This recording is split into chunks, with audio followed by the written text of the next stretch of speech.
Hello and welcome to the JCN Clinic Podcast Show. I'm Jessica. And Christine.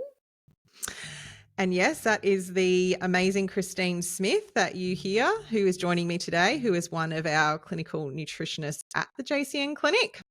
And Christine's been on the podcast before, for those of you who have heard her. And when Christine was on last, we talked about chronic fatigue, and Christine shared a lot of her own health journey as such with respect to that topic. So if that is of interest of you as a listener, I'm going to pop that in the show notes. But today, Christine is joining me to talk about another area that she is passionate about, and to be honest, we see a lot of in clinic, and it's about stress, that massive, annoying word that a lot of us feel like we don't have much control over, stress and its impact on gut health. So one of the reasons you were saying, Christine, that you wanted to talk about this is just how much you're seeing of this, which I think is interesting in its own right, because like we have been seeing this being an issue from the moment we started practicing. But are you finding that you're seeing more of it lately? And I'm even curious with respect to that, like why you're thinking you're seeing more of it lately. Yes, I mean, I think stress in itself is something that does certainly come up in, I would say, almost every consultation. And I think that it always has. And, you know, a lot of that could be potentially because of my own interest in the area. And I see that it is such a significant factor when it comes to so many health concerns. But I do also think at the moment, you know, for various reasons, it is becoming more and more of an issue in terms of, as you know, stress standalone issue, but also the way that it is impacting a lot of people's health conditions, but also their approach to those conditions, whether or not it's through the treatment or creating obstacles to how they actually can go about creating change and creating healthier habits and things like that. The reason for it, you know, a lot of it can vary significantly, you know, depending on the client. I don't think it's any surprise to hear that, you know, things like the cost of living is, you know, putting a lot of pressure on people these days. And yeah, there's a lot going on in the world, which I'm sure we're all aware of, that can certainly be impacting someone's stress levels. But yeah, to be honest, it's so varied whether or not it is more external circumstances or if it's relationships, financial reasons, so many different factors. But yes, it is certainly a popular presentation amongst many clients at the moment. Yeah, I know that's a hard one too, but I was just interested to hear what you had to say as far as the potential whys there may be more of this happening lately. I know I've always seen stress as a component of clients' health, but I could definitely agree that this past year it has been quite prevalent and a bit of a mixing pot, and definitely that financial strain is a big aspect. And then I've also seen, interestingly, a lot of stress around the weather events, which is kind of fascinating in its own right. So with Brisbane going through like the cyclone that happened, and then other events that have been going on, like I was really amazed by how much of a impact that had on some of my clients psychologically, and how it impacted like the choices that they made with respect to their health, or even just availability of produce due to weather events as well. Like they're just these, obviously, there's a whole load of other examples you just mentioned there that have nothing to do with what's going on in the world. They're more what's going on in maybe your relationships and so forth. But I just find it interesting that there's been like these other layers that are there, and then people are like dealing with so much more on their plate besides maybe the just daily stresses of life. So I'm keen today. One of the things that you said you wanted to do with this, which I think is great, is really dive into the sort of underlying components of how stress impacts our gut so that people listening can understand this and really hopefully take this more seriously than it being something that they just brush off. And part two as such to the equation, which people always love, is those practical steps. So if they're listening and you're going through a lot of these areas as far as impact of stress and going, yep, tick, tick, tick, then hopefully we can give them some ideas as to how to mitigate that impact and hopefully get them feeling a little better. So to start, big area, but how can we start to help people understand how stress itself has an impact on their gut function? So, yes, the impacts of stress are significant, across all health areas, but particularly when it does come to the gut. And like you said, a lot of people find it quite easy to brush over. Well, we're all stressed. This is just part of my life. And I think today, I guess I really wanted to highlight like the actual more tangible ways that it is impacting your digestion and gut health. And then, like you say, by giving those strategies so that it is actually something that you can address or at least mitigate the effects of that. And I guess probably the best place to start is sort of top down. And I like to really talk about appetite as probably one of the most significant impacts that I see that can be influenced by stress. And it can actually go both ways. So I can see that it can increase appetite in certain instances, and it can also decrease appetite in certain instances. So I find, and this will vary, depending on how you respond to stress, but say, for example, it is more of that acute sort of stress, maybe it's, an event's just happened, or you've got a meeting that you've got to, go into for work, or a project that you're trying to get sorted or something like that. I find that that's in those sort of cases, it's more of that a reduction in the appetite. So that can be, just in that day to day, or it can be, span across weeks, months, and so on. And that can potentially that can be delayed for like gastric emptying, for example. It can be related to like that fight and flight nervous system response, so that sympathetic nervous system.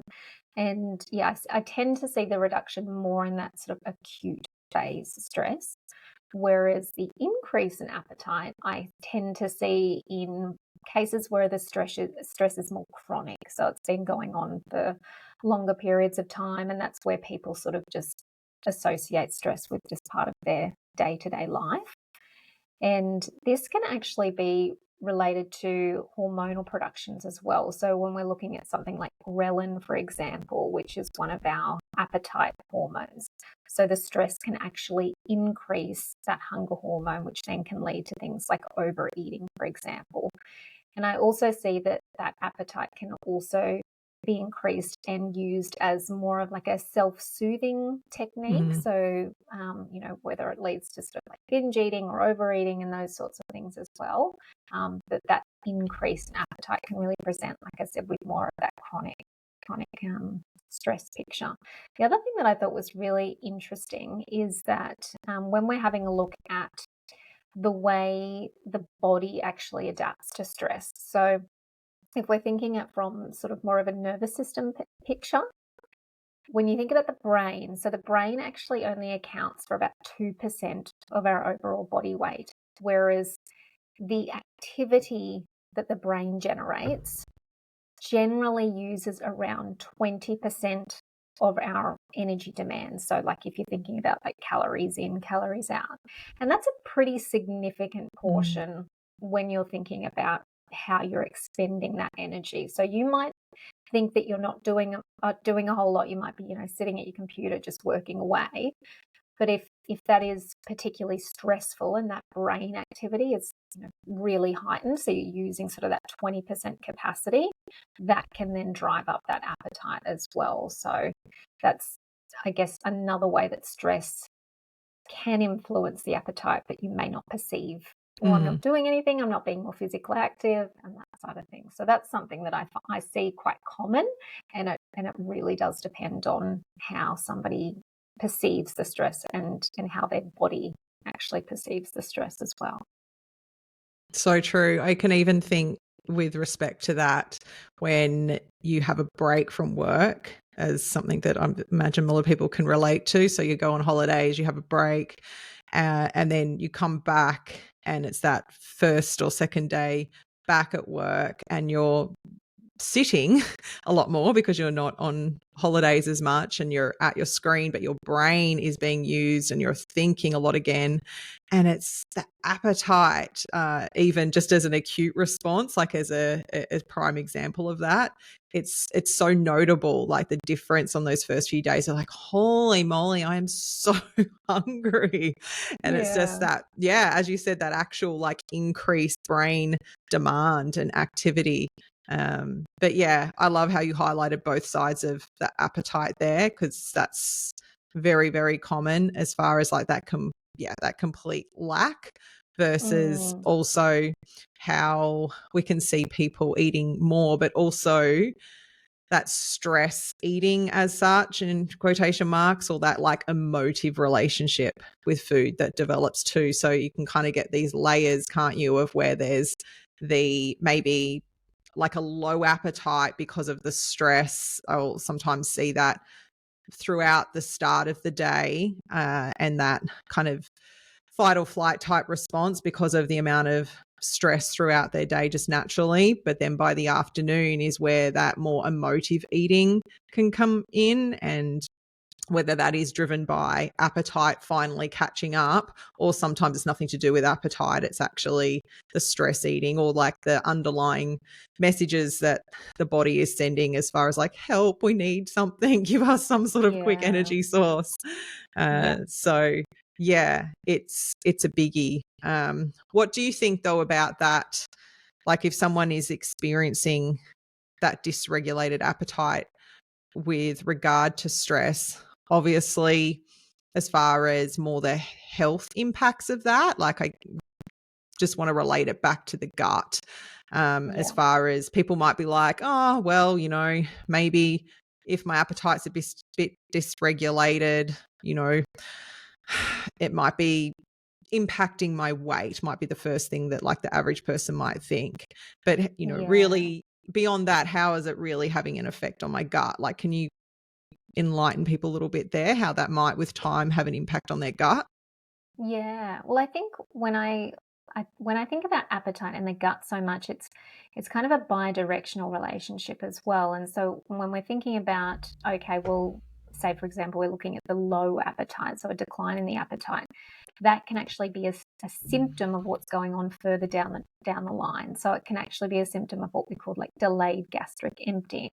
So it may not be that the appetite itself as a symptom is a problem. It's what's that's actually signifying. And if it's signifying, like I said, that delayed gastric emptying, for example, then you can start to see the implications that stress is having further downstream on the gut. To the flip side of that, again, coming back to maybe more of the declining in the appetite, if we're not consuming adequate food, whether or not it's, purely from a volume base, so, looking at fibrous foods and things like that, that's when we can actually start to see an impact on the motility within the gut as well, which again, you'll start to see the implications of further downstream. So, does that impact your bowel movements in terms of how regular you are and so forth? So if your actual intake, sort of energy aside, but when we're looking more at volume of food, is significantly reduced, that's when we can start to see the implications, like I said, downstream. And then we can also even look at things like, the microbiome. So if you're not consuming adequate food, let alone, fibrous foods, nutritional, meeting those nutritional needs, the implications on the gut microbiome, they may not be affected immediately, but over time that will have a significant effect on the overall microbiome as well. Yeah, love it. Absolutely love it. It's perfect just for listeners just to hear that correlation, because I think sometimes our minds put those pieces together, but there'll be a lot of listeners like, oh, okay, right, I see. Because as you know, through consultation, like most people aren't really seeing how these pieces are coming together and seeing how like maybe certain habits that they have through their lifestyle and through how they're responding to stresses in lifestyle are having this implication on their gut and their symptoms that they're there for. What do you think to like going further downstream with respect to things like imbalances in the microbiome? So at the clinic, we do a lot of functional testing. So this is an area that we see through analysis where we can see imbalances in the what we call commensal growth patterns of the microbes that live in the gut. So we can see some real swings there. We may also do certain testing that can pick up yeast overgrowth. So getting into like the sort of, I sometimes think the nuts and bolts of like the gut microbiome. What are your thoughts there? I know you just mentioned some of them with respect to appetite, but as far as how stress may impact here. And I just want to highlight with respect to stress, we're talking a lot at the moment about, I feel like, more external stresses. I think whether you think it's valuable or not, we can also think about stress as far as internal stress, as far as like inflammatory stress. So I'm not sure if you want to speak to that, or whether if you want to keep it more today about just the way maybe the average person thinks of stress as far as like what's going on in their lives. I did want to bring that up, and I touch on it a little bit more when we go into like the strategies as well, is that I do think it's really important to highlight when we are talking about stress, your immediate thoughts are more of that psychological stress. So it's, work stress, financial stress, what have you, but there is, equal to that, a huge, I guess, area. Like you said, it's more than inflammatory stress. So I like to refer to it more as a physiological stress, or even like a biochemical stress. So that can be, somebody might not perceive themselves to be stressed, but they may have other underlying health conditions, whether it's cardiovascular disease, celiac disease, or what have you, where there's processes going on a biochemical and more of a, like I said, a physiological level that is generating stress within the body. And one way that I guess I help clients sort of understand this is that when we think of, say, like oxidative stress, things like that, they're familiar with, we've got to have antioxidants in our diet because that's going to mitigate against this, free radical damage or oxidative stress. They might be more familiar with those sorts of terms. So if they can understand that it's not so much about, being chased down by a tiger, it's more what's going on in the bloodstream, in the gut, that could be potentially, contributing to this overall stress. And so I think, when we move into the strategies, we can sort of help to get a gauge on, okay, well, what is it really that's driving that stress for you? Is it more psychological? Is it more physiological? Identifying the main drivers there, and then we can sort of branch out to, okay, well, depending on which one it is, here are some strategies to sort of help mitigate those. Yeah, fabulous. And to the other point, what do you think as far as, and it's not, I ask this knowing it's not such a simple answer because the microbiome is so complex and there's so many variables, but I'm just curious, with respect to things like maybe the imbalances that we see weekly with testing in this area, how stress may be playing a role in that specifically.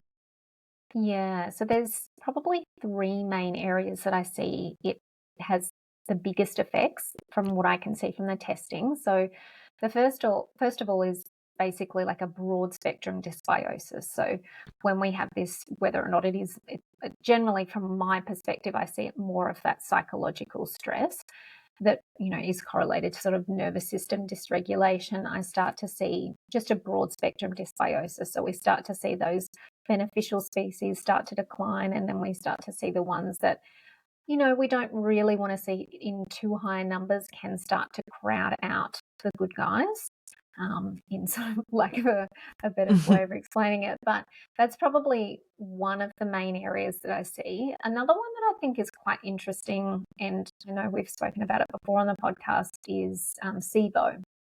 So this is small intestinal bacterial overgrowth.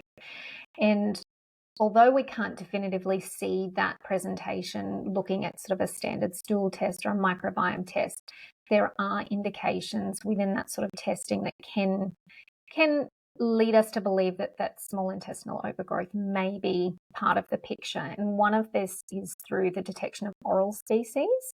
So we've obviously got, microbiomes within the gut, but we've also got a microbiome within, the oral cavity, the vaginal cavity, we've got them throughout the body. And there are specific species that typically live within that oral cavity that in some cases we can actually detect in a stool sample. And this can be due to various reasons. For example, somebody might be on like a proton pump inhibitor for reflux, for example.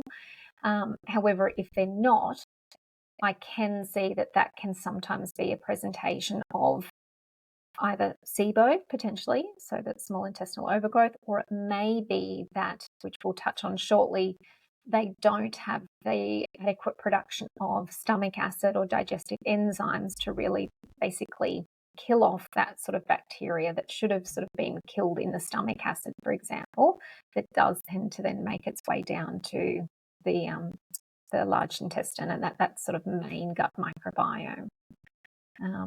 And then the third thing to that is we speak about a little bit on the podcast before is yeast and sort of candida overgrowth as well. So that can be one that candida just loves, a stressful environment. So, and it does tend to thrive in those environments. So again, that's sort of coming back to that dysbiosis picture. So stress, unfortunately, can have an implication of sort of suppressing those good beneficial bacteria that generally keep things like candida in check. But if those good guys aren't there because of that stress, that then does allow for yeasts and say, for example, candida to overgrow as well. So I'm sure there's many other things that we can see, but they're probably the three most common implications that I see in more chronic situations of stress. Mm-hmm.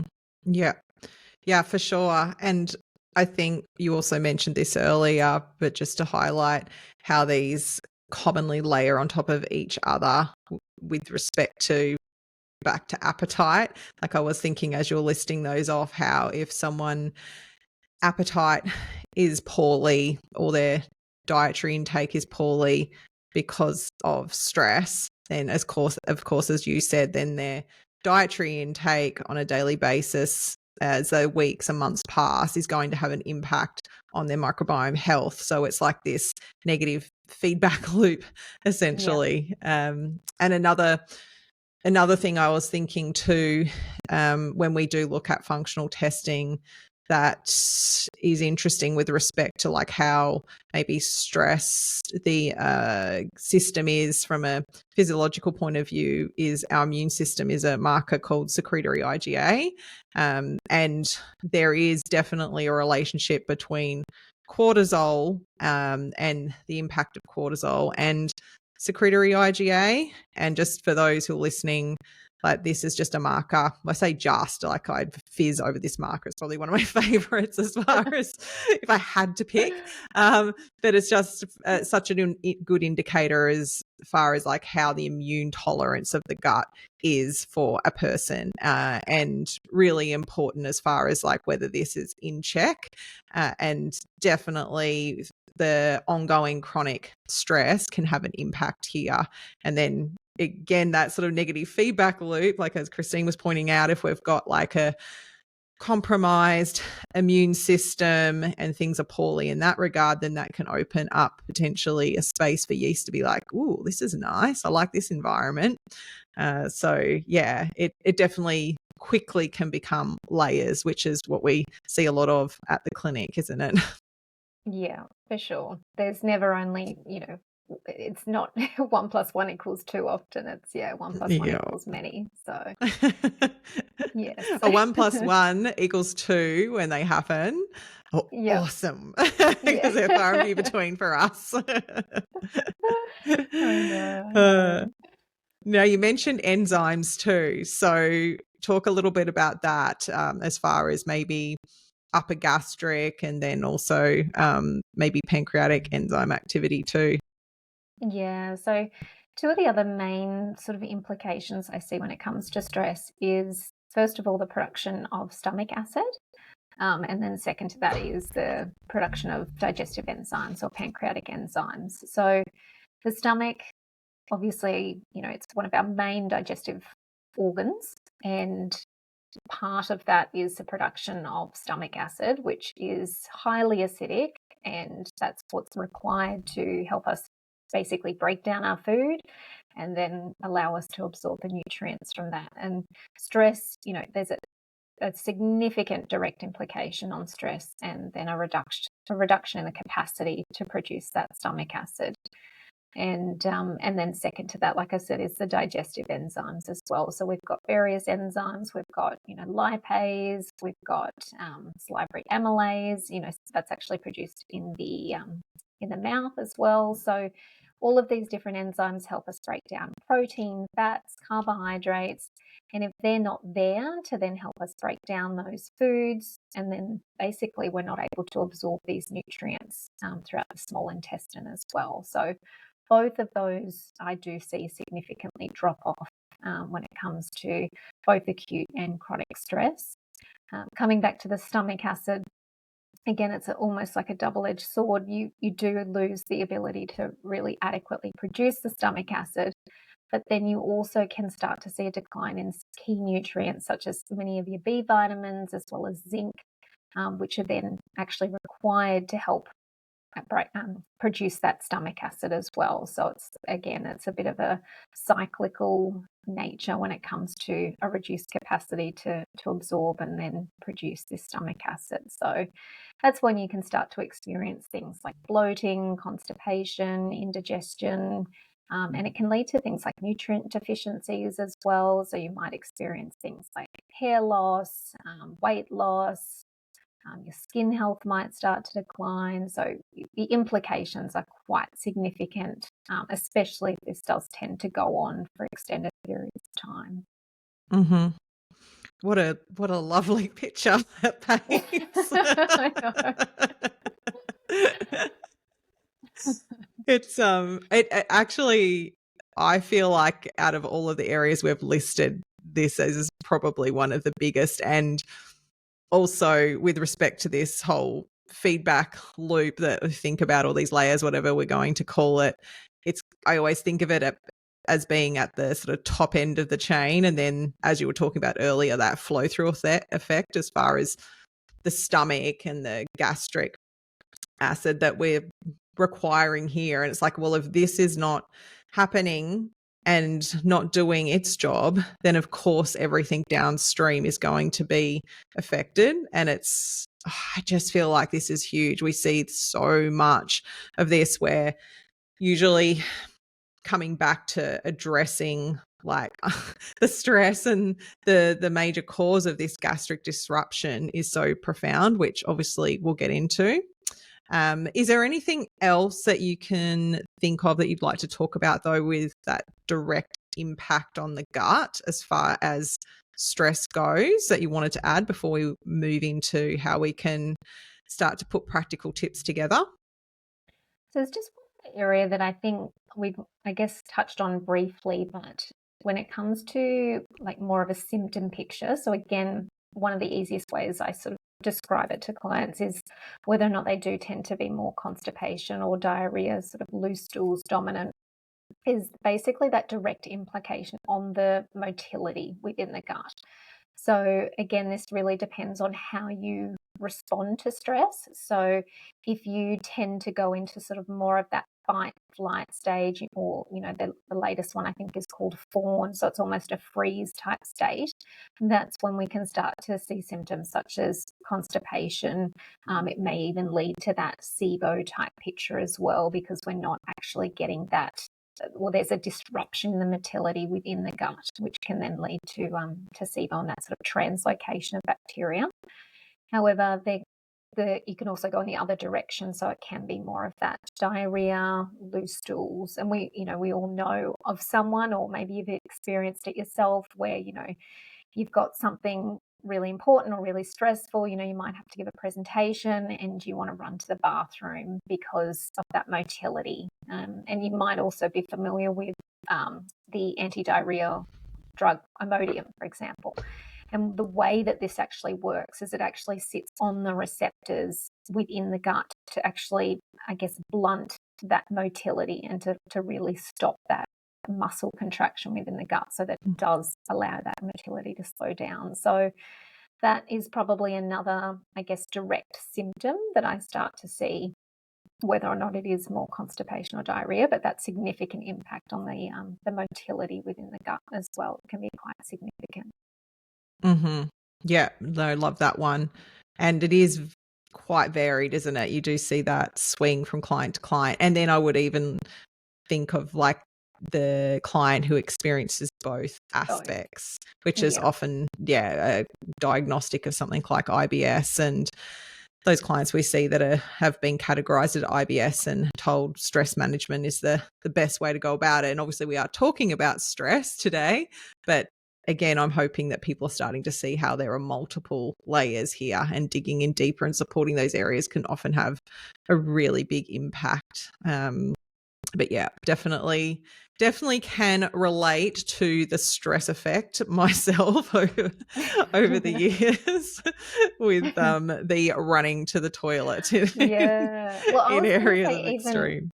Even the running that you've been doing, like the trail runs as well. Yeah. Like I would assume, I can't speak firsthand experience here, but that, no, pre-race jitters and things like that. Exactly, which again is, I love that as an example, because you've got like the sort of mental, emotional stress, that sort of psychological stress as far as like what's coming, that impending feeling, which you can relate to like the presentation or those sorts of factors. But then there's the physical stress as far as like the impact, as far as like the time and the pressure that you're putting onto the digestive tract. But interestingly, related back to what you're saying about enzymes. So a good way to think about this too for people is that, say something like running for a long time, your body is sending blood flow to your extremities and it is not prioritizing digestion, which is also inclusive of enzyme secretion. So it's a physical form of stress that's happening in your body from an endurance sport or an endurance endeavor. Whereas it's kind of same but different. It's just that these other areas we're talking about can be happening from psychological stress or maybe some other form of stressors that are going on in the body. But it's a really good point that there's multiple ways that this can happen. And I've definitely experienced the pre and during, which we won't get into today. We'll keep it PG. Damien said there's a few times he has, he can follow me when I'm doing a run, which we'll use particularly with like a big run. So I'm out there by myself and he'll see me on a loop, and then occasionally he'll see my run, and it's, instead of going in this loop, he'll suddenly see it just go off in this line into the bush and then come back again. He's like, oh, I know what happened there. Very funny. So let's dive into the part that people are itching to hear. It's like, okay, I'm hearing what you're saying. I can definitely relate to this. And let's be honest, I imagine 99% of people can relate to what we're talking about. They want to know what they can do. What are some practical tips? And I find this a fascinating discussion. I'm really excited to dive in because there's lots of tools, but it's also about finding what works for you as an individual and matching that maybe with your symptoms. But I often will say to clients, like, obviously in an ideal world, I would put you on first class, send you to an island for 6 weeks, saying this to someone yesterday. And then, you'd do nothing but swim, go for nice walks. You'd have people bring you beautiful food, massage every day. Of course, amazing. Like, just imagine how you would feel. But we don't have that luxury, a lot of us. So, and also, even if you do something like that, or you're away on holidays and you do feel a lot better, like, you do have to come back to life. Unless you're a billionaire, you're going to have to come back to your life at some point. So, yeah, can we start to talk about some of these practical steps that people can utilize to start to reduce the impact of stress? Yeah. So I think, and we touched on it briefly before, but I think first of all, you do really need to get clear on what is the stress and how is it presenting for you personally. So first of all, identifying, is it more of that psychological stress, or is it more of that physiological, sort of more biochemical stress? So the stress that's going on within your body and that you may not actually be too aware of. I would say for most of the people that I tend to see, there's probably a bit of both, to be honest. Mm-hmm. Mm-hmm. But generally speaking, most people tend to be aware of what is stressful and isn't, is driving that stress for them. And sitting down and really getting clear on it. Okay, well, when am I noticing this? Is it work related? Is it, when I catch up with this person? Is it when I open social media? And getting really clear on that, because once you get clear on what is actually driving the stress, you're more equipped to then start to create, habits or make these changes to then actually mitigate it. Because there's no point in just throwing a massage in there here and there, or doing whatever you need to do if you're not actually fully across what is that sort of underlying root cause for you. But once you've got that, then I think it's a lot easier to really create some change. So again, if it is more of the things like, financial stresses, or if it's more relationship stresses, it's creating some certain boundaries around that. Whereas if it is more lifestyle stresses, some of the things that I particularly find helpful is meditation and mindfulness. So that's that's the one that I choose to use personally as well, that I found most helpful. And I do see that it can be quite beneficial for a lot of clients as well. There's also it's not that new, it's called Nerva, which is a hypnotherapy program, which generally more targeted to people that have IBS. And it's essentially, it starts with like a 6-week program. Not that we're affiliated with this by any means, but I do see that can be quite helpful for people that do have more significant, like IBS type symptoms. That can be really helpful in sort of mitigating that sort of stress. But again, it really does come down to what you find effective. So whether or not it's exercising, you could do things like getting out in nature. Float tank therapy is a new one for me personally, which I found quite helpful. So that's basically where you're going in and sort of floating in like a magnesium type tank. That can be really helpful for both the physiological sort of stress, because you're getting that magnesium, but it can also be helpful from a psychological perspective as well. And then it can be also about like, what can you eliminate from your life? So what can you remove? So are you spending too much time on social media? We all want to, at the end of a stressful day, like veg out, watch your favorite TV show. Well, is that actually really serving you, or would you be better off doing something that's potentially away from technology? And yeah, they're sort of the more like generalized strategies that I do really like to have a chat around with clients and really find, what is going to be reasonable and achievable for them. Sometimes I might mention meditation and they just, it's an immediate no. But other people, that it can be particularly helpful. So I think, and have a play around and experiment and see what works for you. Yeah, it's so true what you said there at the end as far as asking and seeing what resonates with clients. It's finding it's really is finding what works for each person. I'll often have that conversation with a client in respect to the stress in their life and ask them, put the ball in their court, as maybe with listeners today, and go, what do you like to do to chill out? What helps you de-stress? Because most people have an answer for that, and it can vary in all different ways, because as you're saying yourself, like meditation and mindfulness really works for you, but we know there's plenty of clients that are just like, nah, I can't do it. And yeah, we could definitely argue that most people that can't do it are probably the people that need it the most. It's like yoga, and like, when you do a yoga class and the people, when you go down in that sort of last couple of minutes and do corpse pose and do all the breathing and relax, they're the people that get up and leave at that point. They're the people that actually need to stay.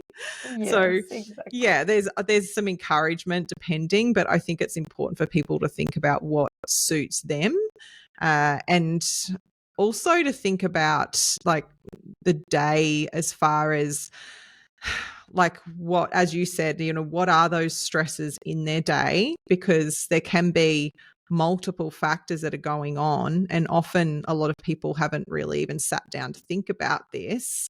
And it's not until we ask those probing questions.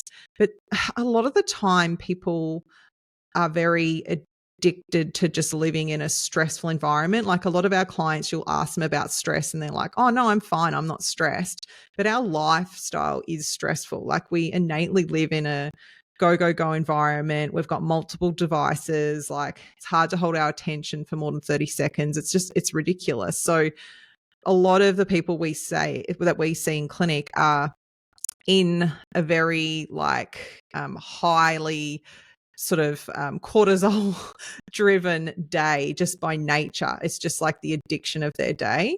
So sometimes I find just talking to clients about the structure of their day and what they're doing from start to end. And as you were saying, Christine, like asking them what are some of those things that they like to do to relax, and how can we potentially inject them into the day or the week, can be a nice way to start to think about it too. I feel like it's finding those practical things that their brain can engage with and go, oh, I love to read, or I love to go for a walk. It's like, okay, well, this is your day. Like where in your day do we make this actually happen, and putting that back on them too, to get them involved in making a plan for that. And I find, often that can be quite a practical tool, and looking at the start of the day with that morning routine versus the end of the day, and what we can do there, because most people are obviously working during the day and that's not really practical for them. But usually there's somewhere in either that buffer end of the day where we can put something in, and it may only be like 5 minutes or 10 minutes, but it's really powerful. Like we get that feedback from clients too that do commit to this, that 5 or 10 minutes a day can actually be extremely powerful as it layers up day after day, week after week. So I just wanted to add that I think that it's important for people who are listening to think about, what do I like to do? Because we've got like so many options. And I just feel it's very quick for people just to go, oh, I don't like to meditate. Oh, I don't like doing yoga. It's like, well, it doesn't have to be those things. It could be multiple factors. Yeah.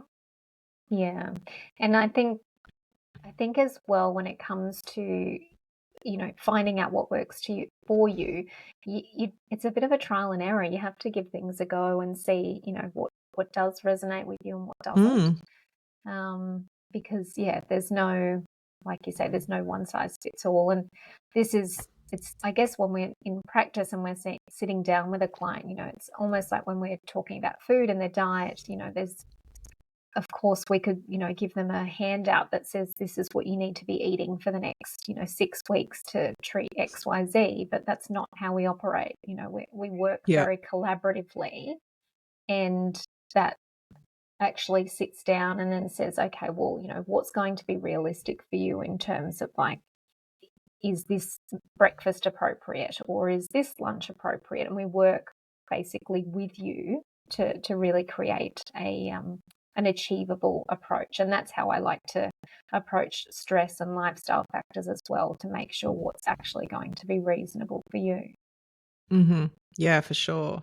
And just as a reminder too, like the reason that we have these discussions and talk about the importance of this is back to what we were saying earlier. Like if we can take the petrol off the fire, essentially, and that petrol being the stress, if we can down regulate that, imagine the flow on effect, because suddenly you're digesting more effectively and therefore your microbiome isn't being bombarded with as much of I'm trying to keep this PG. I was going to swear, but I won't.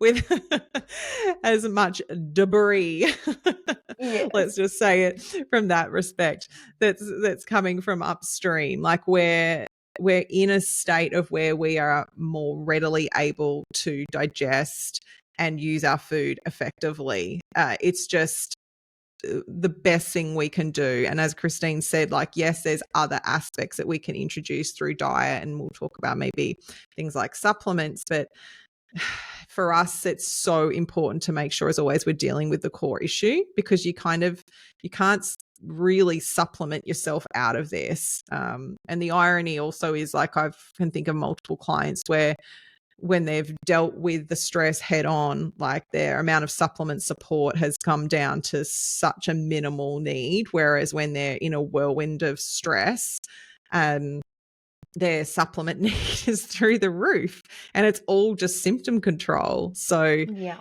it's pretty wild, like how impactful this can be. Shall we speak a little bit about that specifically, like as far as maybe the enzyme production and stomach acid, and there's a lot of lovely tools that we can utilize there. So do you want to maybe list some of those or talk to some of those? So I think it comes down to, I guess, two main areas. So there's obviously the dietary perspective, and then there's potentially some supplements that we can use as well. So I just also want to mention that as much as we always, like you just said, we want to treat that sort of underlying root cause, and we don't want to necessarily just come at it from a symptomatic approach, I always find that the two can coexist. We can be addressing that root cause, but we can also be using dietary and supplemental intervention to really support you throughout the process. There's no need to sort of go down the road of just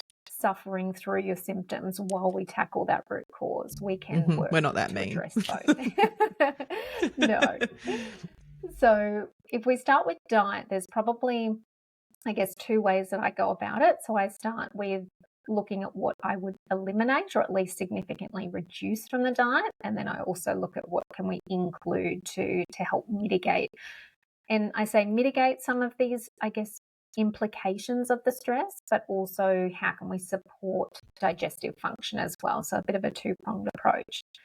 So if we start with some more of that introduction and what to include, bitter foods can be particularly helpful, and that can be helpful for really stimulating a lot of these digestive gastric secretions. So that can be things like rocket, dandelion greens. We can look at things like kale, bitter melon.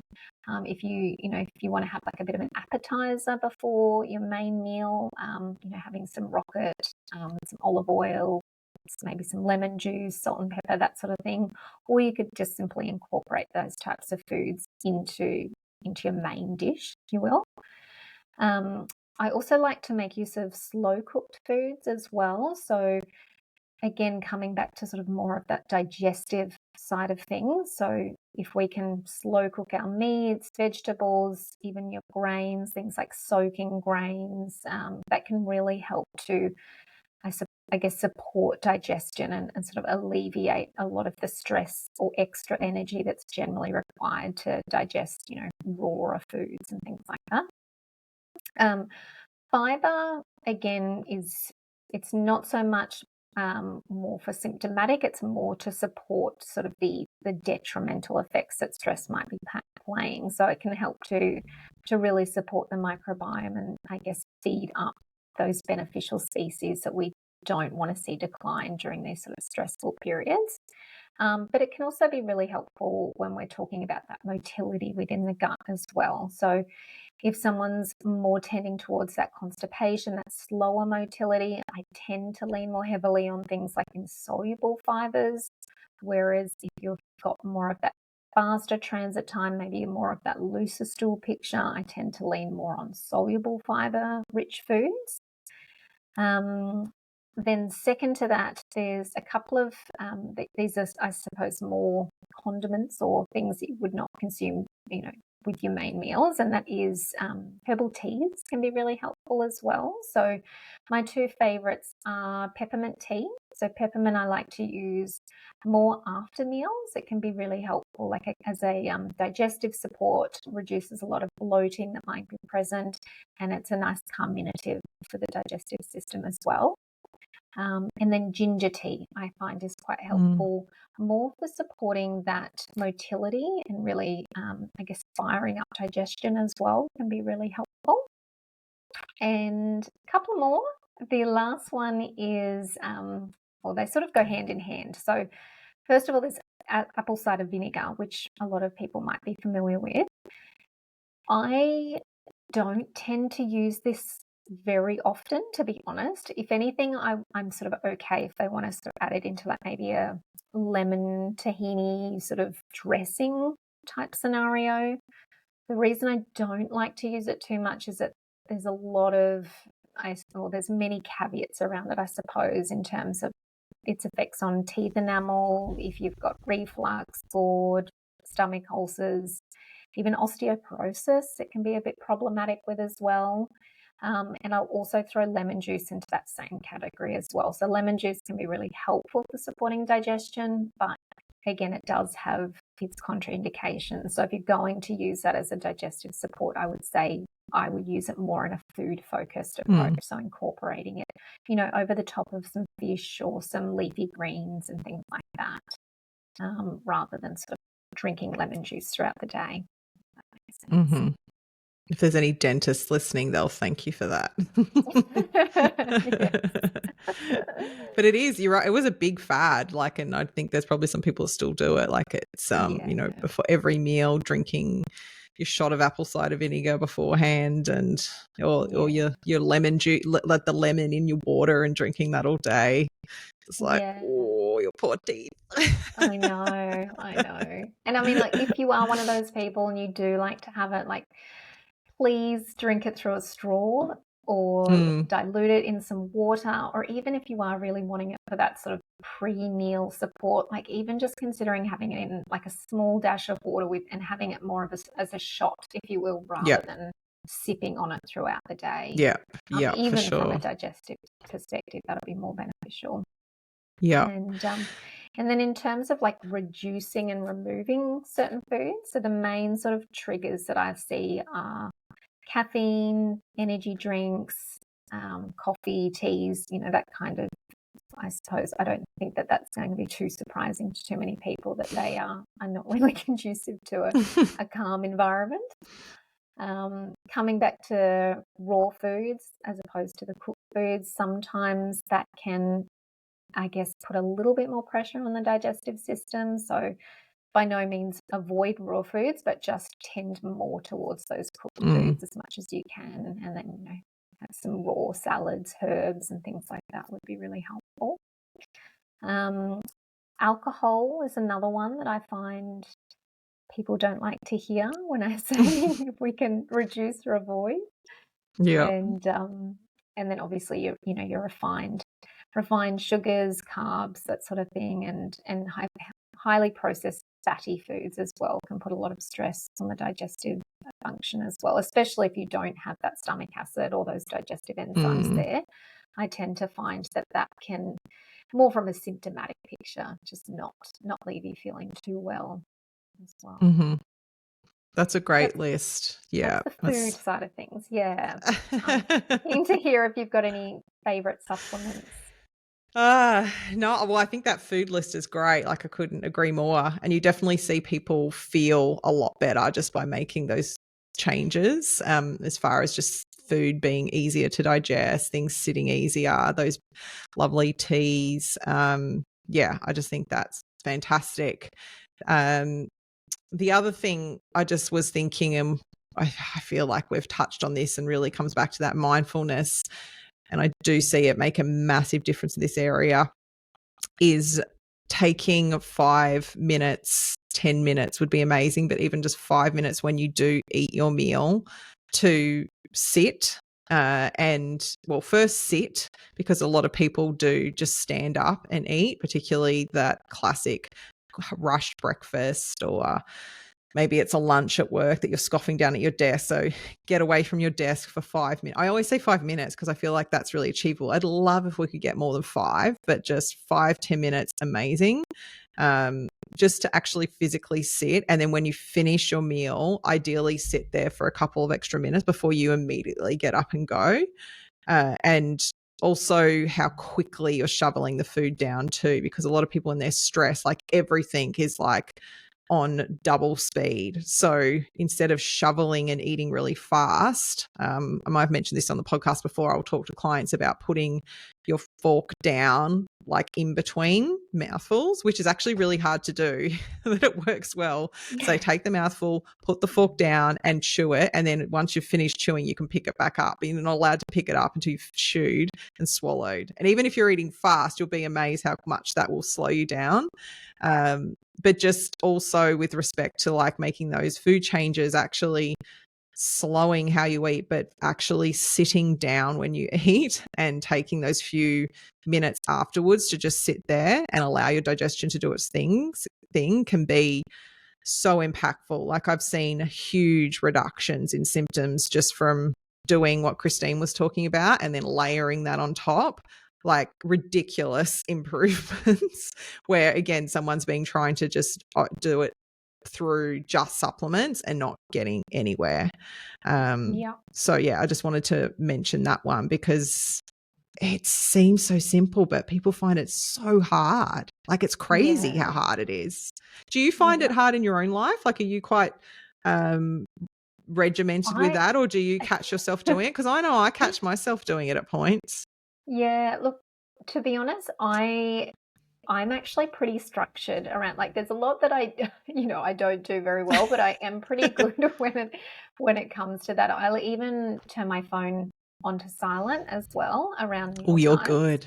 You're good. Because and I say that not to, not to toot my own horn or anything, but it's more because I know how deeply affected I am It's a by really good stress idea. and how much, that simple, notification, by all means, like, I don't do this, all of the time, but I do try and make an effort with this because it's just, like I said, it might not even be a stressful notification. It could be a positive one, but it's something that draws your attention away from what you're doing, can significantly disrupt your appetite in that moment, and, draws that blood flow away from the digestive system. So yeah, if you can turn your phone on silent, or if you're somebody that has family and, you're eating meals as a family, like no phones at the table, I think that that's got benefits far beyond digestive support.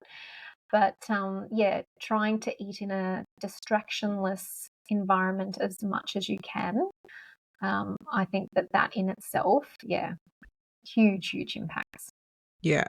Yeah. It's definitely overlooked. Like, when you talk to clients about it and you ask them to implement this, like when they do it, they're like, whoa, that actually made a huge difference. Because in their head, like, most people are like, oh, what sort of a difference is that going to make? Like, for me to just sit down and eat. It's like, no, you just do it and see.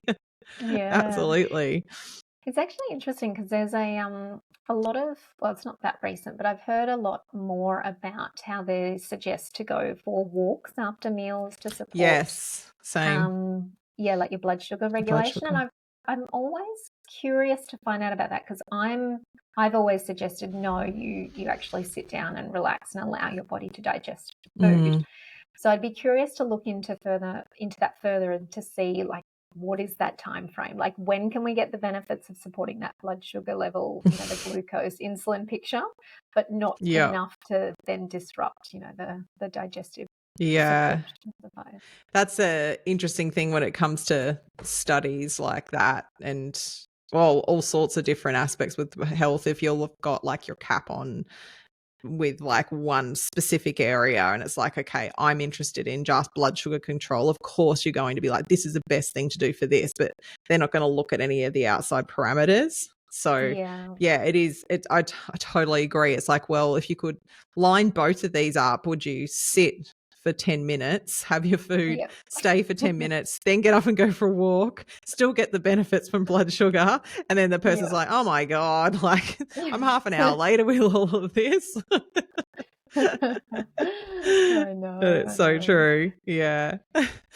Love it. Yeah. So yeah, the supplement route with this, totally agree. Like, we're not going to make people suffer in pain. Like, the good thing is we've got a lot of tools in our toolbox to support the digestion when it is under stress. And I feel like enzyme support can be one of like the key areas. There's so many other aspects when it comes to the gut and like the different maybe factors that are being affected through the stress. But yeah, enzymes are usually, I know, my go-to. And usually what we'll do is we have the ability, we're not going to talk about actual brands, but just to give you guys some direction, if it's something you're interested in or want to reach out to the clinic for support for, like obviously we can go into more detail, but we have the ability to split enzymes as far as being more upper gastric, so for the stomach support, or more pancreatic enzyme support. So for us, we're going to look at that as far as your symptom picture and what sort of symptoms are really giving you grief, and that might help us decide which way to go. Plus, if potentially we've had some test results, that's another layer as well. There are some enzymes that are also a combination of those together, but and they can be great. So where you've got your pancreatic enzymes in there with a little bit of stomach acid support. So there are retail options on the market that are like that. What I like, well, I like a mix depending on the person, but what I do love for what we can do is that we can pull them apart and put more attention where it's needed. And particularly if we've got someone that is quite compromised, we might be able to put them on something that is a certain dosage for stomach acid support that might be a little higher, but then we may also put something in there for pancreatic enzyme support alongside that, so we can potentially like layer them together, or again just focus on one. But I know a lot of clients will get reprieve here, and what I find is that it will be, the big things will be they'll feel less maybe refluxy, heartburn, food repeating after they've eaten, particularly from upper gastric support, and or less bloating, less maybe kind of the pain or even just gurgling and so forth, like in the abdomen from support of, well, to be honest, both. Realistically, it's going to be both gastric acid, but also that pancreatic enzyme support too. I think there is a lot of practitioners out there that, including myself, like we have our little toolkits in our cupboard, because if you know, you know. And enzymes for me are definitely something that I have and I like to have if needed. So, and I actually, when I walk my clients through to more of a maintenance phase, if they've got tendencies in this area, I'll have them have an enzyme for the if needed toolkit, like if needed Panadol, if needed enzymes. So that might be going out and eating a meal that's got a lot more complexity and richness and ingredients that might be a bit more challenging for you, versus, you're going through, oh my God, this week's going to be super, super stressful. I know I'm going to need a little bit more support. Or, wow, I've only given myself 15 minutes for lunch. I've got to get this down and get back into the next appointment. Enzymes.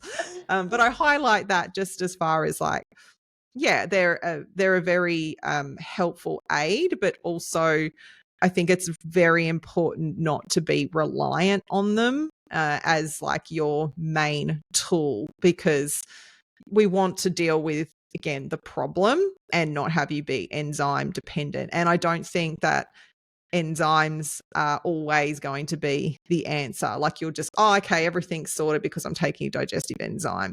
I don't think I've seen, it wasn't even my client. I know one person in close to 20 years.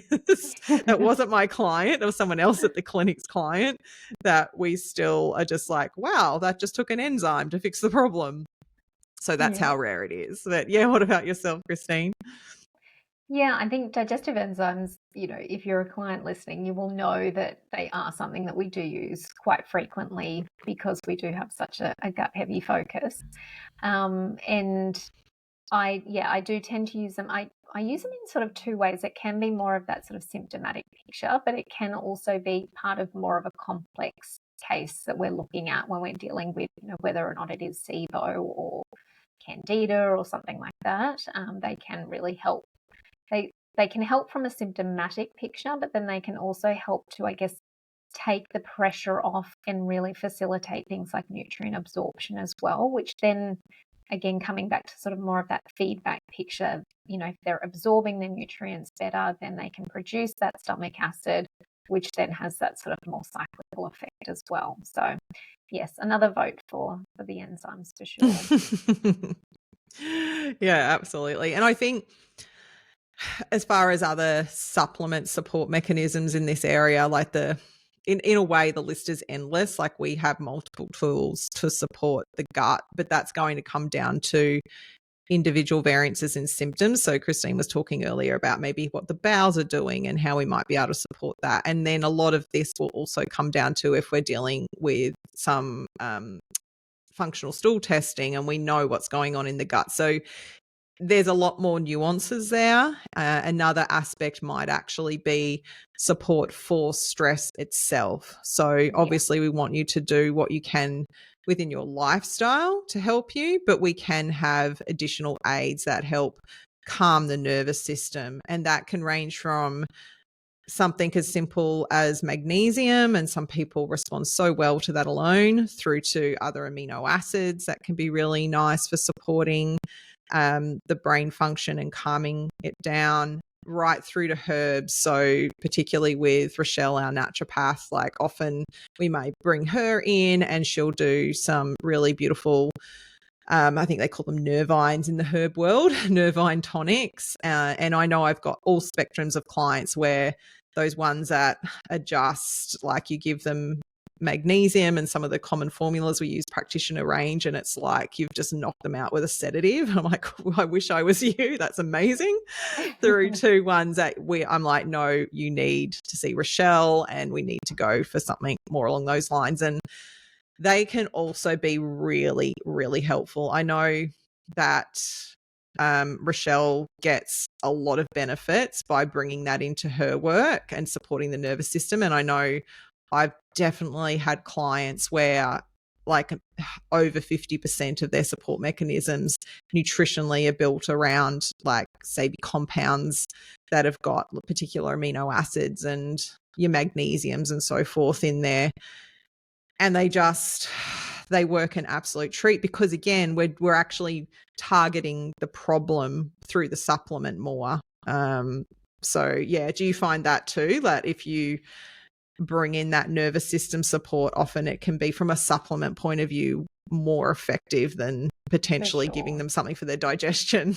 Yeah, and I find that I suppose you're coming at it more from that top level perspective. It's like if we're looking at more like gut support supplements, you can almost picture that as that's the symptom control. Whereas if we actually, look at more of, okay, we'll step back for a minute and we look at supporting the nervous system and actually reducing the stress itself, we don't need to bring in so many digestive supports from that supplement perspective. So like you said, it could be as simple as magnesium, even a B complex, the right type of B complex that can really help with energy production. It'll also then, have a flow-on effect in supporting providing a lot of those cofactors that is required for that stomach acid production as well. So yeah, it's kind of twofold depending on where they're at, but certainly providing support for that nervous system and stress reduction in itself, and then Mm-hmm. also that digestive support.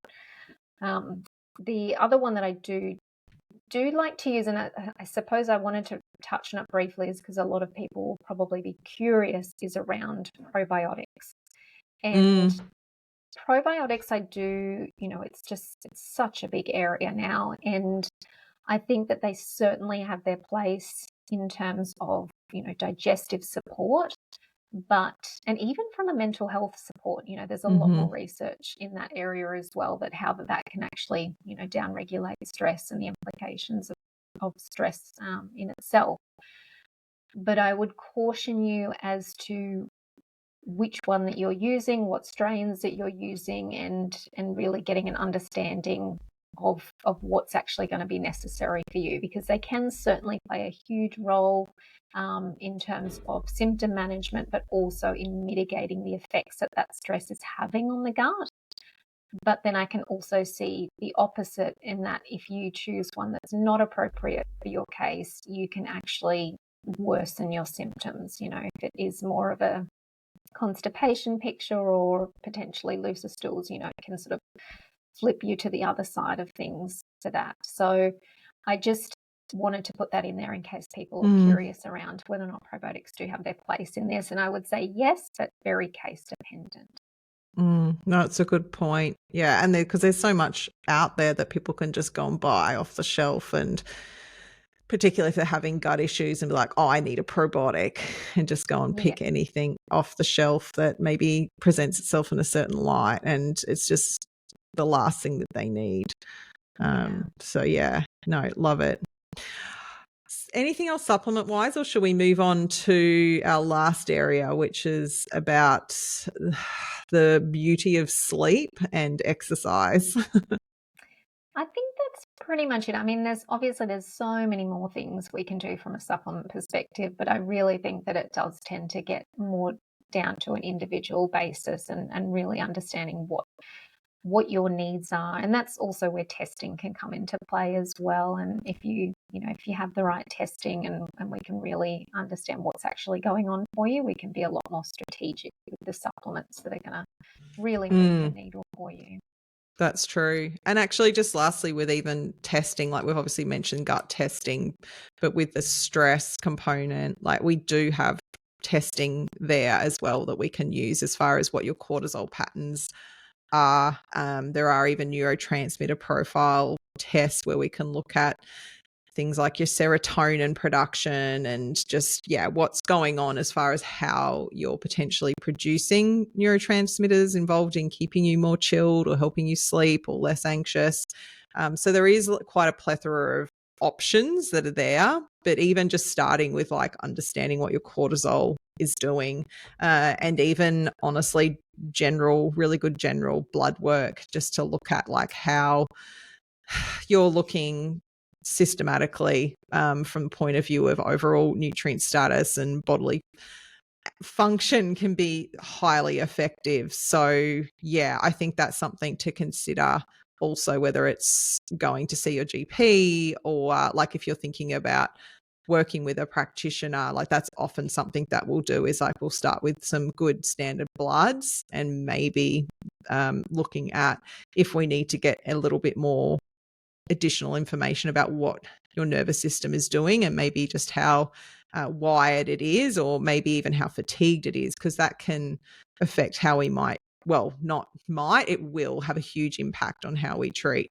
which, even to what you're saying before about probiotics, is a huge one, with people maybe going in and buying something off the shelf for being stressed and anxious, or whatever they're sort of thinking is a terminology around their stress, and they go and buy a product and it's actually the worst thing for them. So, maybe they're more in a fatigued state, and they're using something that's going to like actually be more taxing on their system, and make them feel worse, or wire them up.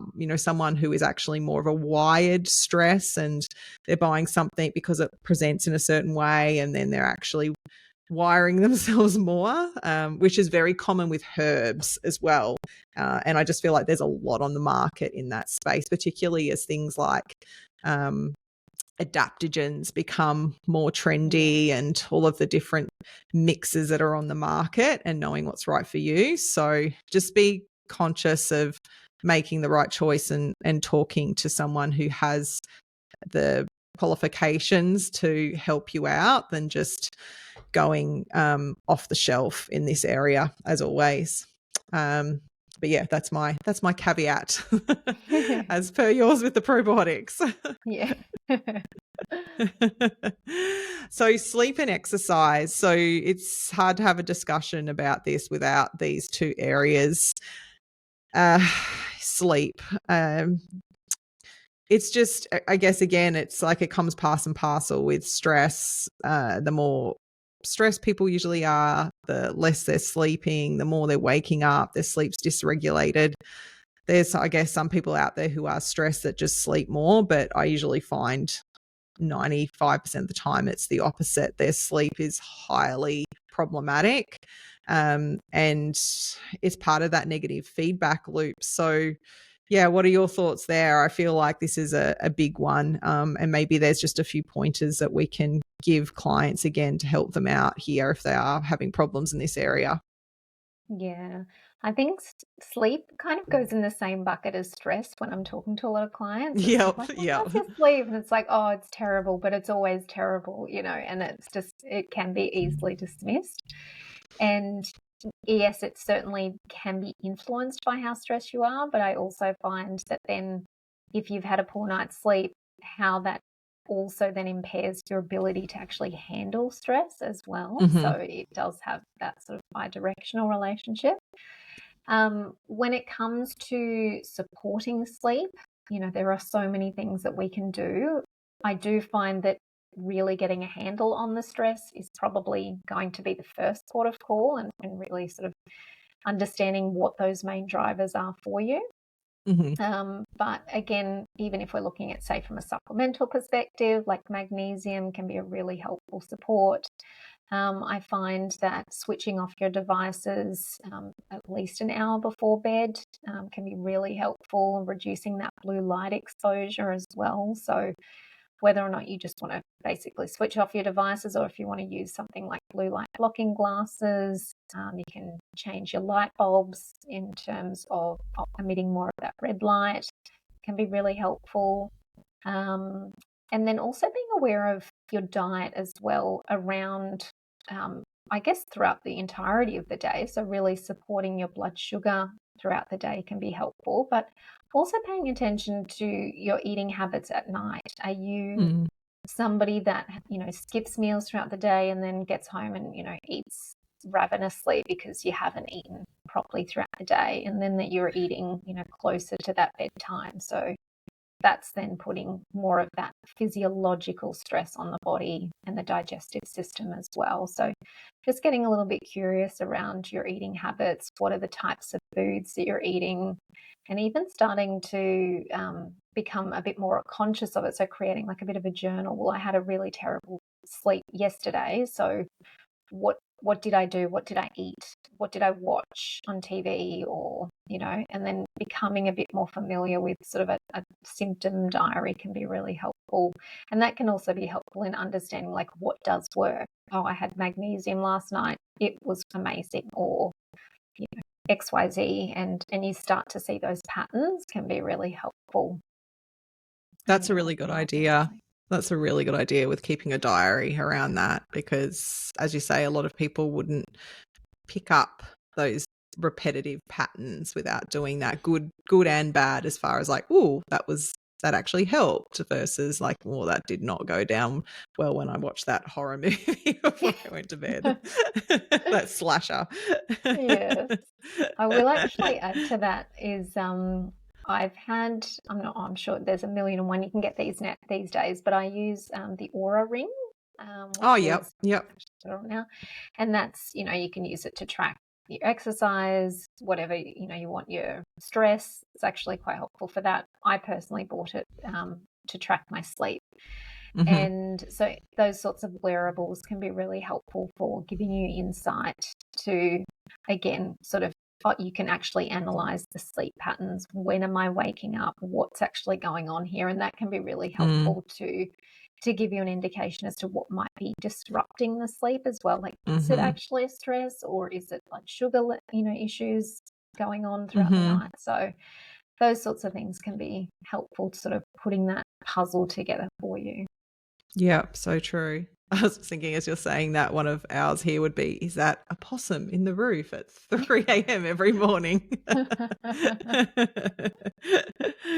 The other one I would just add to, which you definitely, I think we're speaking to, was with sleep, the nighttime routine, like talking about the phone and having that off. I'll often talk to my clients about creating a nighttime routine similar as to what we do with children, where it's like these behaviors that we do before we go to bed. So with kids, obviously, right, it's have your dinner, you have a bath, you brush your teeth, and you read your book, and then it's like bam, bam, bam, bam, and their little brains are just like, okay, this is what happens, and I go to sleep. But as adults, we lose that and we don't have any real routine. And it's funny, in our kind of wellness culture at the moment, there's such an obsession with morning routines, but I actually think like morning routines are great, don't get me wrong, but I feel like people do better if they put more attention into their nighttime routines, and thinking about what you can do that creates a pattern at night. So I'll talk to my clients about, definitely, as you said, like phone at night, but also what time you get to bed, and trying to do that at a regular time to start with. So you're not Monday to Thursday doing, say, a certain 9:30, 10, and then jet lagging yourself on the weekend by staying up to midnight. But that hour or two before bed, like if you're watching TV, fine, but what time does it go off? Then do you have a shower? Do you put on a candle in the bedroom while you're having a shower for a certain type of light? And then do you your face routine and hop into bed with a book and read for 20 minutes? Like, they don't have to be anything fancy, but it's like things that you do, and there might even be like a smell that you associate with it. So maybe you light a little oil burner and it burns a particular smell that you associate with bedtime. Those things, that could even only just all be half an hour. Like the last half hour, I do those things. But it's amazing how that also just starts to get our brain to go into, oh, it's bedtime, it's wind down time. Because otherwise it's like we're so erratic, like we're, on our phones to the moment before we jump into bed, but it's also the erraticness of it. So it's like, how are we supposed to like just suddenly calm down and go to sleep when we did this yesterday and that this day, and our body's like, oh, I don't know what's going on. So I love a nighttime routine. I think they work really, really well. Yeah, for sure.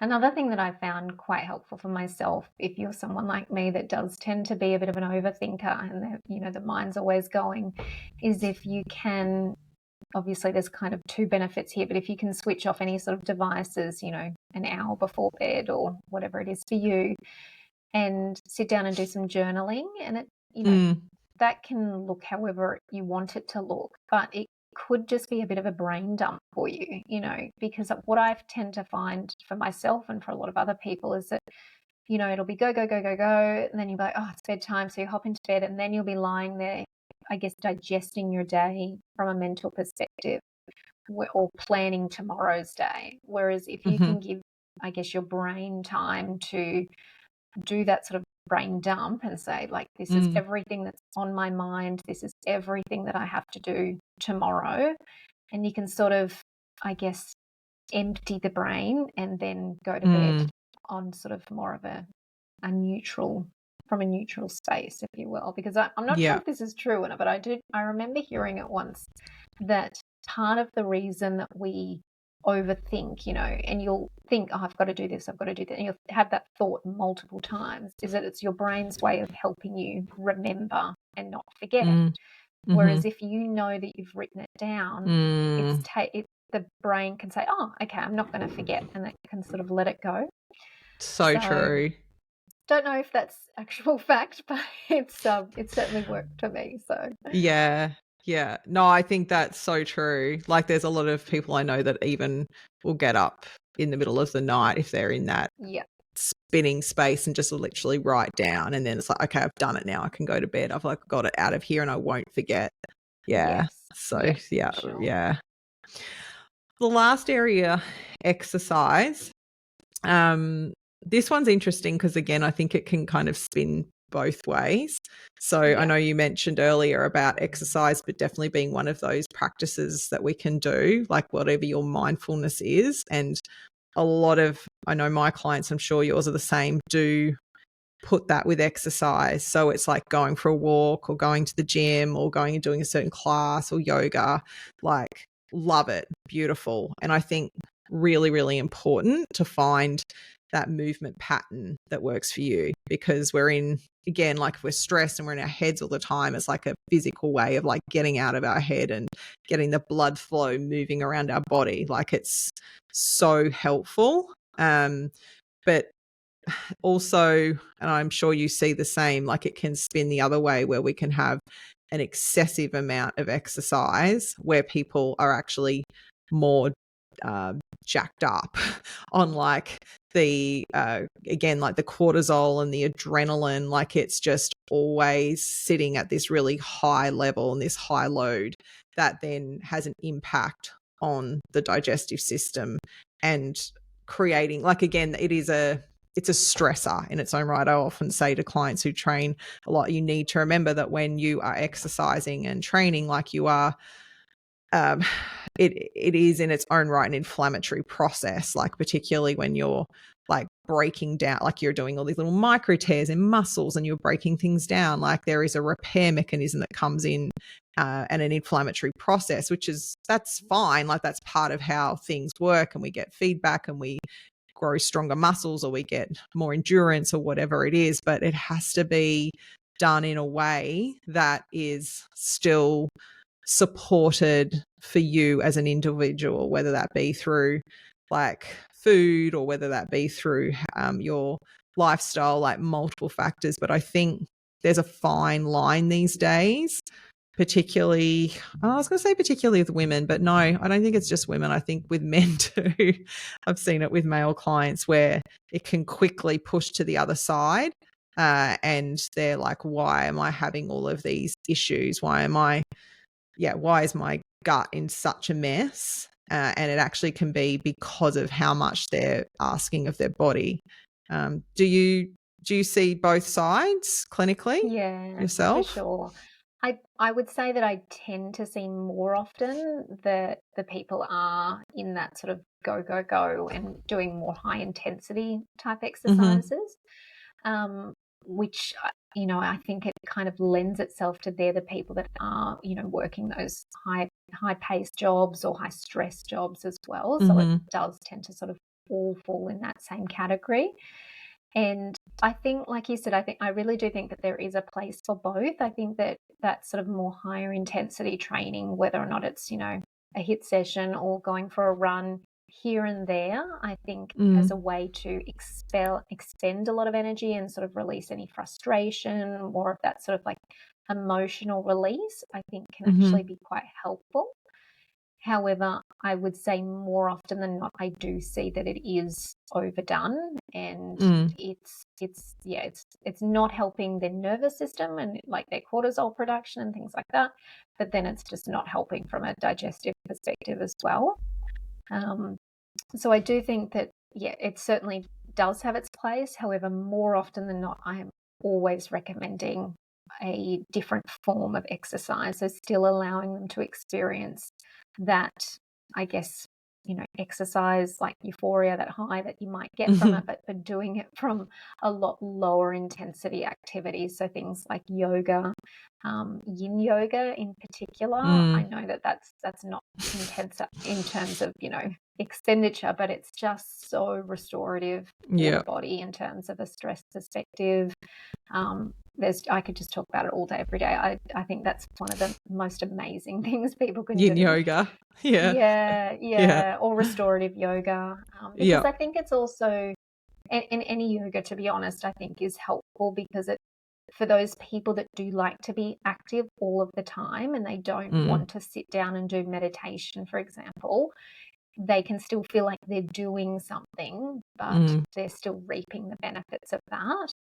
So but true. it could also be, going for a walk in nature rather than just hitting, the pavement or a treadmill, in a gym, for example. Like you're still getting that benefit from exercise, but you're also getting all of those beautiful negative ions if you're at the beach, or the fresh air in the mountains. It's about being a little bit more intelligent or strategic around how you're approaching that exercise, or at least even being more intentional. Like, what is my intention behind going for this run? Is it that I'm trying to numb out and detach from that stress, or is it a form of release? Like, getting a little bit more curious around your intention behind exercise, and then becoming a little bit more strategic in the forms that you choose, and also the duration. If you're someone that loves to go for a run and you normally go for an hour's run, can you scale it back to 40 minutes one week, or and see if you can still get that benefit without it needing to become potentially harmful or detrimental. Yeah, I love how you talk about the individual aspects there too, because I think there's such a big kind of buzz around this online at the moment too, whether it's with running in general or things like, I'm thinking high rocks and like all of those sort of like newer, there's, it was CrossFit before and it was all these different types, but I think a lot of certain types of personalities, which ironically are the ones that are more like a type A, like take on everything all at once, will gravitate towards this and will go from 0 to 100 and want to do it all. So I think the other thing I would say is that if you are someone that does want to do these things, so it's just like, well, I love doing this, whether it's this hydroxy, am I saying that right? Hydroxy, not hydroxy, high rocks. Hydroxy is like, that's like, I'm thinking of something biochemical and like sandwiching it together, hydroxy. If you like want to do high rocks,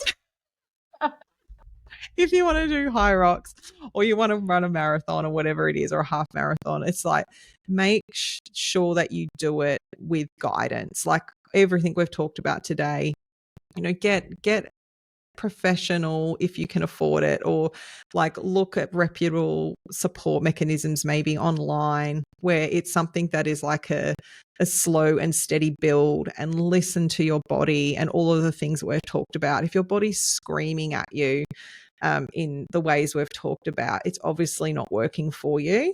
But I think it's really important to recognize too that there are people who are doing a higher load of training for whatever reasons. And I can think of multiple clients, but it's like listening to the feedback from your body and remembering that we're all different. So don't compare yourself to others and go, well, this person is doing as much training as I am, and they're feeling fine, or they're getting results. They're not stressed out. They're like not having all these gut problems. Like, well, it doesn't matter because they're not you. So you need to look at what works best for you. And as you were saying before, Christine, if you need to taper back, then you need to taper back. But if you're lost even in that space, I think it's important, as you would consider coming and seeing one of us for help in this area overall. Maybe if you're lost in this space, seek help from a professional as well that can talk to you and go, okay, we need to do X, Y, Z.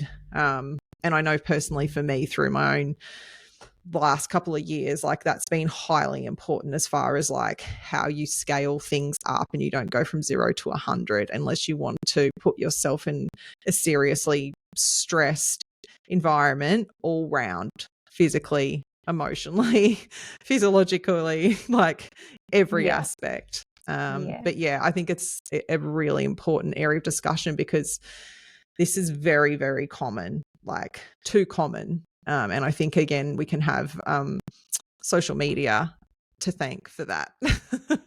All hail social media. Oh, I know. All hail the six-pack.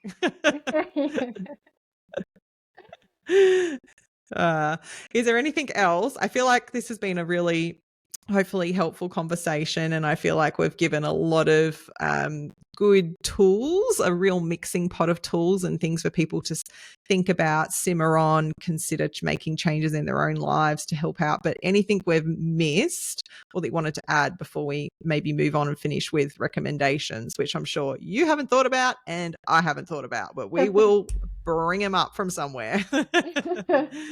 I guess the reason I was so eager to do this chat, in this podcast was because I think that, we live in a world that we do all, feel the effects of stress. And I just want to drive home that we're not sitting here saying, oh, you've just got to not be stressed and then your gut's going to function properly. It's not about that. It's about recognizing that at the moment in this world that we're living in, stress is a pretty significant issue for the majority of people.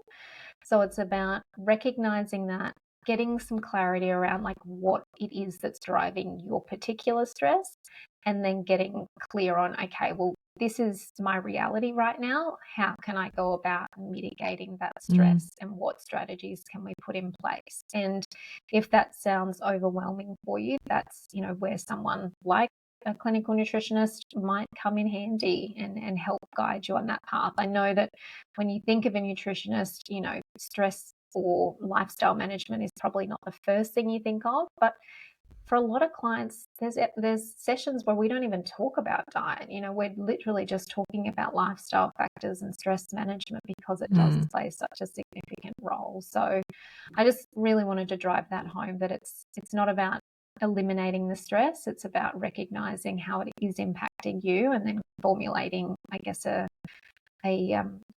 program that you can follow to then really see some impacts on your overall health and that gut health for sure. Yeah, really well said. Really well said. And I think people not to think that if they are experiencing stress, that in some way it makes them less, or that like it's a failing, that they're not coping. Like this is everyone has stress. Christine has stress. I have stress. As you said, we all are living in a stressful world. It's understanding that it's part of what we deal with, and then like how we can work out the best ways to mitigate that stress in our own lives. And I think that's, again, as you're saying so nicely, how we can come in and help kind of pick that apart, because it doesn't affect everyone in the same way as we've hopefully painted a picture of today. It can be very different, and it may not be something that is actually impacting your gut or your physical health for you. But again, this is where we can unpack that. But yeah, no, really good discussion. I'm glad that you brought this up, because I do think that it does often get just brushed under the carpet as far as it not really being something that people want to give attention, or just thinking, I can't do anything to change that. But we're sort of here to sort of scream from the rooftop, there is a lot that you can do about it. Yes. Oh, I love it. I love it. Well, we'll pop some recommendations here through for you guys. But just before we do, like if you have not heard Christine on the podcast, as I said, you can go back and listen to another episode I've got in the show notes here. And if you've been listening to her and like, this lady, she's my lady. She is saying the things that I need to hear. I'm resonating with her, which often happens through the podcast. We get it. So you can find out more about Christine too in the show notes. As I said, she's part of our amazing team at the JCN Clinic, and you can go and read her bio and learn more about Christine there. But do you have a recommendation, or would you like me to go first and pull something out of the hat my end while you have a bit more of a think? I do, and I suppose we've already touched on it briefly, but I just think maybe it could tie in here a little bit, given it's a stress related yes, podcast. I wondered. Yeah.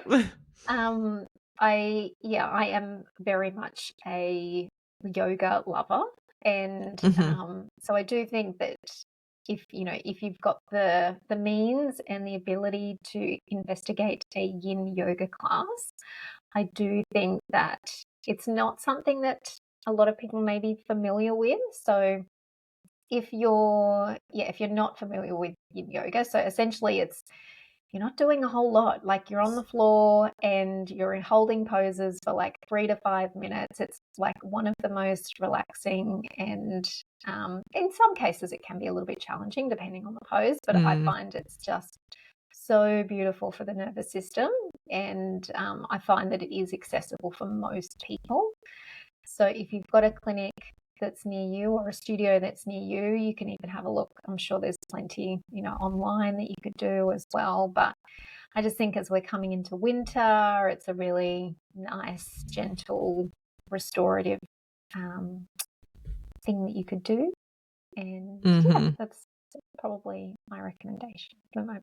Yeah, very fitting. I thought you might. I was like, it's either going to be that or like one of these kind of apps, these calming apps. That was my second one. But anyway. Which I've made a note of too for Nerva. Funny story with regard to yin yoga.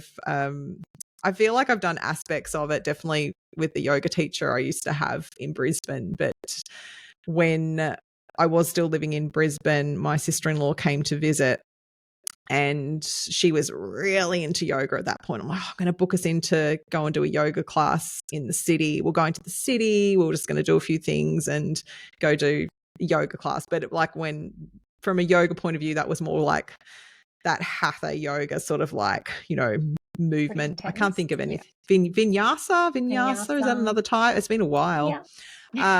So yeah, that was more of the style, and we couldn't get into anything, and I booked us into yin yoga not realizing what yin yoga was at the time, and we got in there and we did the class, and both of us were looking at each other like, what the actual hell is going, waiting for it to kind of amp up.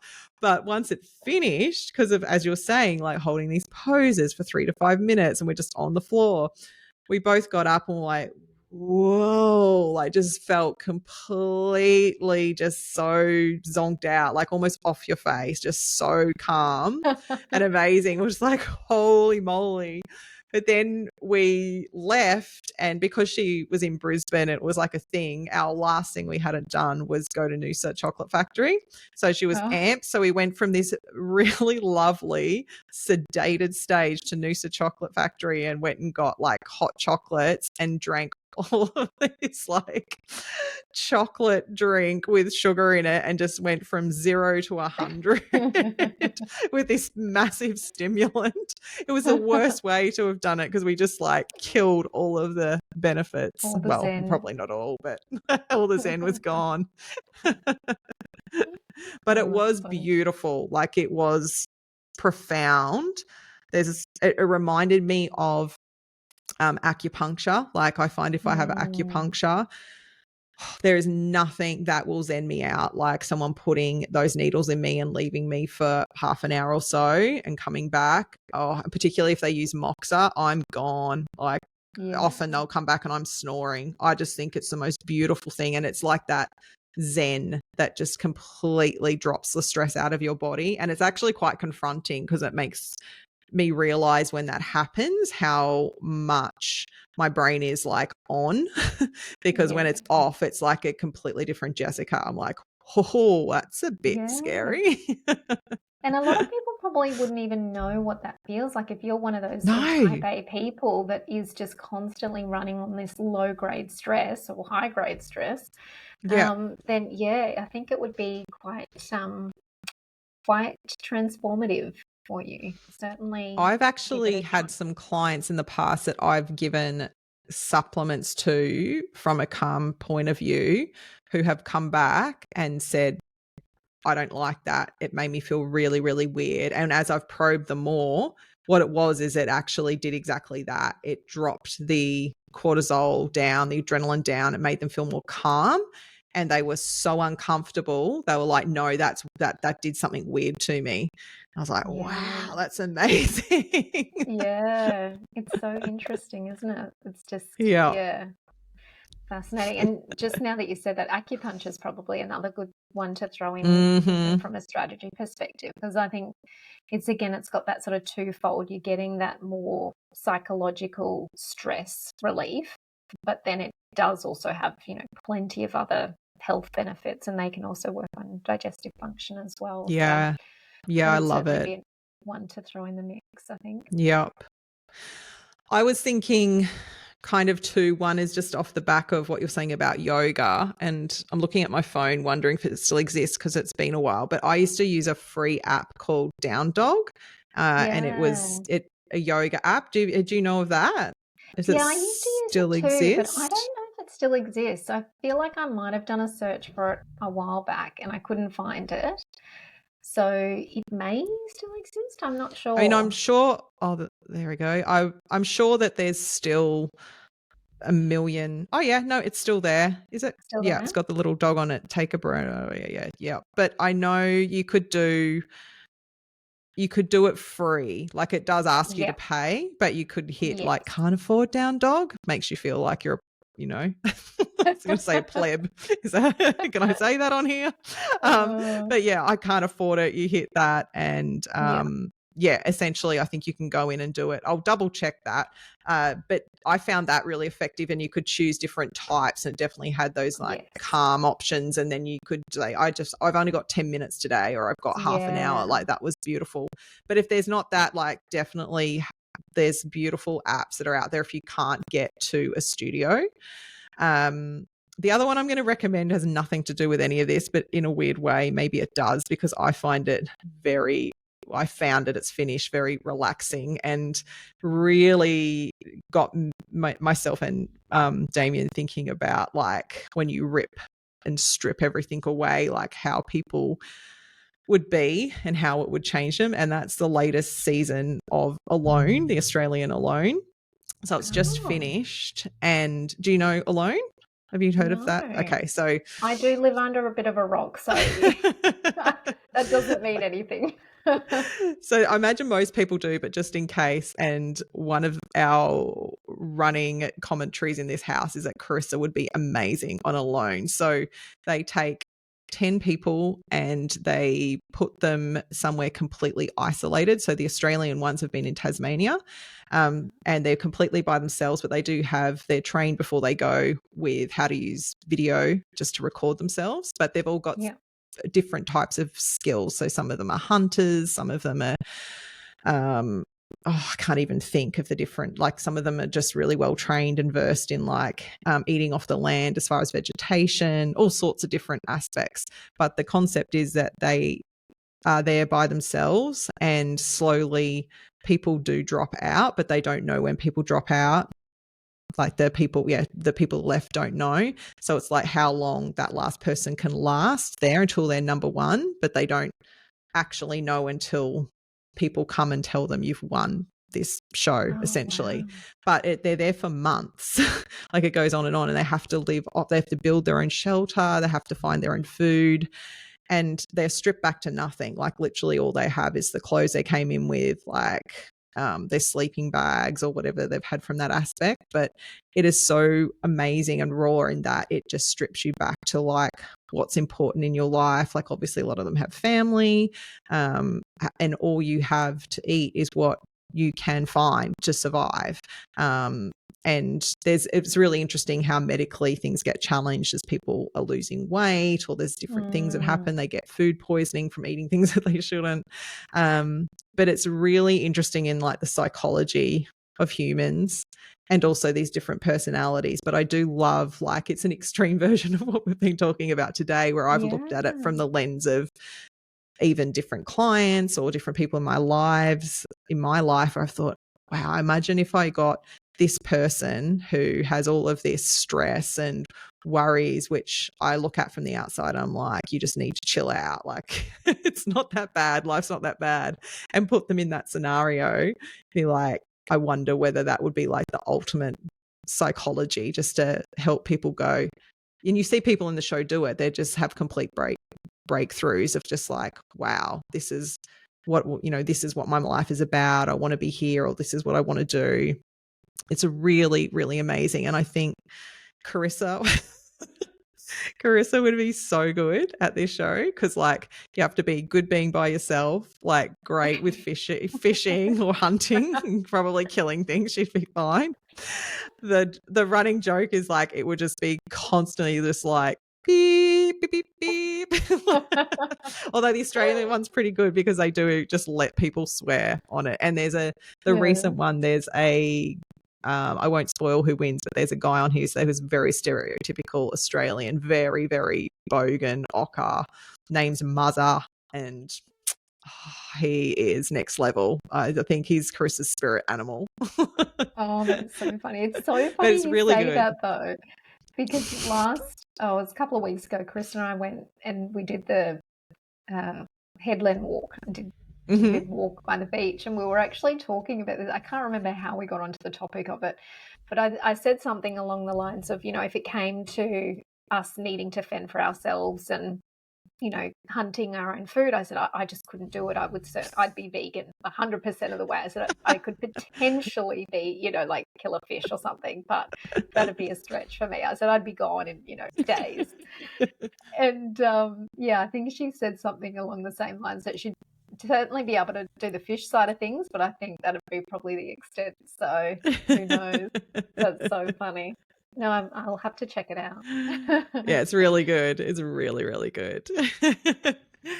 Well, thank you so much. This has been a really great chat. And again, as I said before, I think people will have got a lot out of this. And as we always say to listeners, if you have enjoyed today's episode, please share on your socials because that helps other people find us. And we would love it if you would just even take a second to hit pause and go and hit that review button for us and leave us a 5-star review. You don't even have to write anything. Just click the 5 stars would be amazing because it does help other people find us.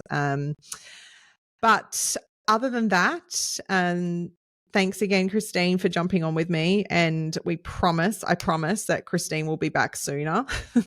Always navigating these we love the idea of it, but trying to navigate them sometimes is a little hard, but we've done it. So I'm stoked. Oh, thank you for having me. It's been great. But thanks everyone, and enjoy the rest of your day or evening whenever you're listening, and we'll catch you next time. Bye. Bye.